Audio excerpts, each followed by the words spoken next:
Hi, this is Wayne from Inkish, and we're in the last half an hour of OPS 25. And I'm here with a man that probably doesn't need much of an introduction, Bernd Zipper. Bernd, we can now relax, can we? It's all the ticks are in the boxes. I personally think it was a fantastic couple of days. I've learned quite a lot. The lineup, to get that high quality of speakers to an event like this takes a lot of work. I know I've been involved with. How do you manage to pull off such a high level of speaker?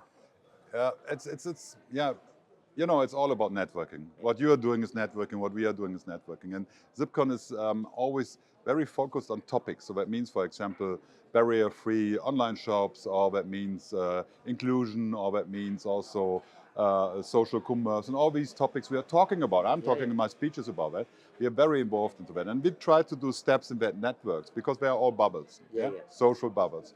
And so we try to dive in. And then we connect, for example, to people around them.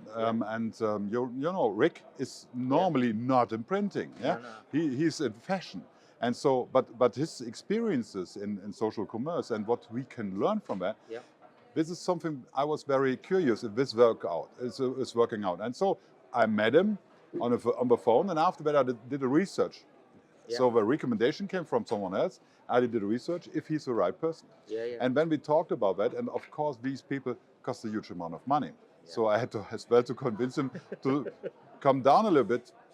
By the way, somehow it happened. But at the end, of course, you have to invest for speakers. And this is the biggest problem in lots of conferences I see, that the speaker doesn't get money for what they're doing. They don't get money for the research, they don't get money for this, and this. And so it's really hard work. Here in the fact of OPS, it's that we are doing a research over months. And then we have a kind of list of all the speakers we want to have, with the topics we want to have. And if they cover it right, then we do not a kind of rehearsal, we visit, or we look at YouTube, or we go to conferences where they are. And so at the end, we can collect this beautiful program here. I mean, it's a lot of work, and I've got to say, it paid off. But it's content work, you know. Content work is not only asking ChatGPT for something, or writing an article, or doing a movie. Content work is also thinking about stories and what they can present and what they can achieve and bring to the people. No, I agree.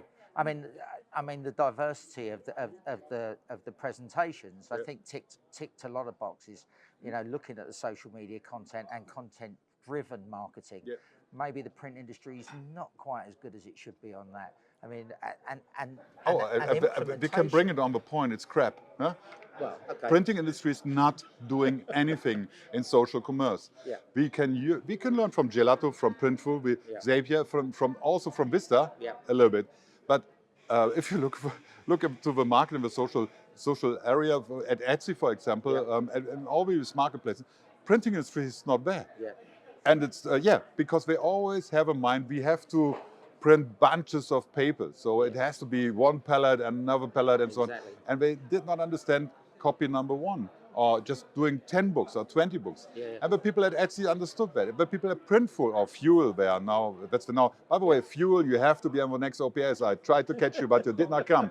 So anyway, this company understood how it works. And if you look at the turnover, printing industry is dreaming about that. Exactly. And they are losing money by not being involved into that. No, as I say, I think all the topics that were covered, you know, some were shocking. Hello Print. I mean, the use of AI and what it's doing within that business.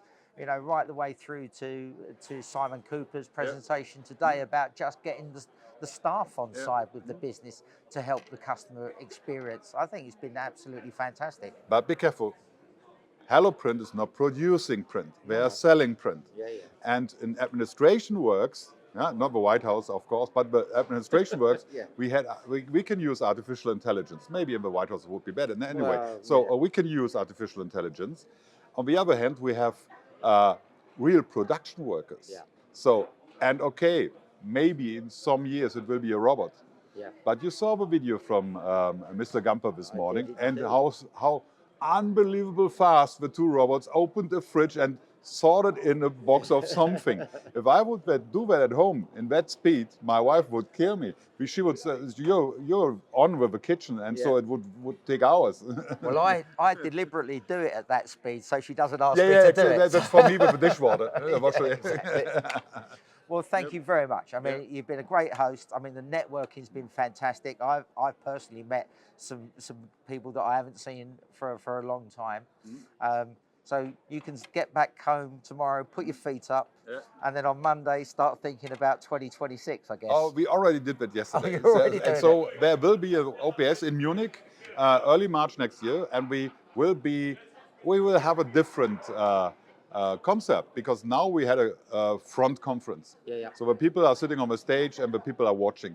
And this will change slightly. We go more in an interactive mode. So we have that OPS app. Have you seen the app, by the way? I have seen and so with that, there's some news as well, some greetings. And even if we have just 300 people here, it's cool to see that they are using the app to connect. And so we really appreciate that we have really everything here, all the speakers, all the discussions. You can ask questions during we are on the stage. And we need more interactive. Because interactivity, because if it's more interactive, the engagement of the people is higher. And what we need here is that the printing industry understands that it's all about networking. These people know that, but also the people who come in as visitors the first time. And some of them are absolutely blasted away because they never expected something like that. Because it was like a late night show. No, it was brilliant. And I think probably the biggest takeout is last night. You know, standing there, you've got Blue Tree, you've got Precision Proco, you've got Solo Press, all standing around the table, having a chat. And this were just the British. Well, exactly, that was just the British guys, but because we do love a beer. Definitely. But thank you very much for your time.